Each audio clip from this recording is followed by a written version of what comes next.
اعوذ باللہ من الشیطان الرجیم بسم اللہ الرحمن الرحیم۔ یہ تو ہو گیا حضرت عزیر کا قصہ۔ اب اسی طرح کا ایک معاملہ حضرت ابراہیم کا مشاہدہ ہے۔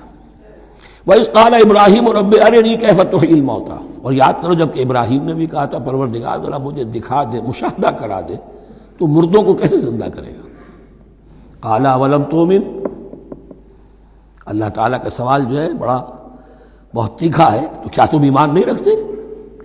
قال بلا، ایمان تو میرا ہے، میں مانتا ہوں ایمان ہے، ولکن لیطمئن قلبی، پورا دل کا اطمینان چاہتا ہوں، پورا یقین ہو جائے۔ اور یہ انبیاء کا معاملہ ہے، سب کا ہے۔ انبیاء کو چونکہ ایمان اور یقین کا ایک ایسی فرنس بنانا ہوتا ہے کہ جن سے ایمان و یقین دوسروں میں سرایت کرے، تو ان کے ایمان و یقین کے لیے انہیں مشاہدات ایسے کرا دیے جاتے ہیں کہ پھر ان کے لیے وہ ایمان صرف ایمان بالغیب نہیں رہتا، بلکہ وہ ایمان بالشہود بھی ہو جاتا ہے۔ کذالک نری ابراہیم ملکوت السماوات والارض، اسی طرح ہم نے دکھائے ابراہیم کو آسمان اور زمین کے ملکوت، جو بھی ہماری حکومت ہے، جو وہ مخفی حکومت ہے، جو کاسمک ایک اسٹیٹ ہے، اس کی گورنمنٹ ہے، اس کے تمام اہلکار ہیں، فرشتے ہیں، ہم نے مشاہدہ کرایا ابراہیم کو۔ حضور کو اسی لیے شب معراج میں لے جایا گیا کہ ہر شے کو اپنی آنکھوں سے دیکھ لیں، تو وہ یقین کامل پھر ہو جاتا ہے کہ جس میں کسی درجے میں بھی پھر تو یہ ہے کہ وہ خود ایک بھٹی بن جاتے ہیں ایمان اور یقین کی۔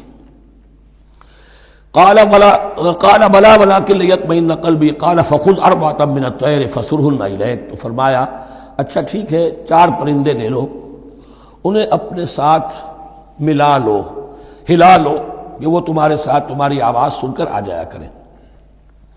ثم اجعل علی کل جبل منہن جزءا، پھر ان کے ٹکڑے کرو اور ہر پہاڑ پر ایک ایک ٹکڑا رکھ دو۔ تو جو تفسیر میں آتی ہے یہ کہ ان میں سب کا سر علیحدہ کیے، ٹانگیں علیحدہ کی، پر علیحدہ کیے، دھڑ علیحدہ کیے، ایک پہاڑ پر چاروں سر رکھ دیے، ایک پہاڑ پر چاروں کے دھڑ رکھ دیے، ایک پہاڑ پر چاروں کے، اس طریقے سے مختلف اجزاء میں تقسیم کر دیا۔ قال فخذ اربعۃ من الطیر فصرهن الیک ثم اجعل علی کل جبل منہن جزءا، پھر ہر پہاڑ پر ان میں سے ایک ایک حصہ رکھ دو۔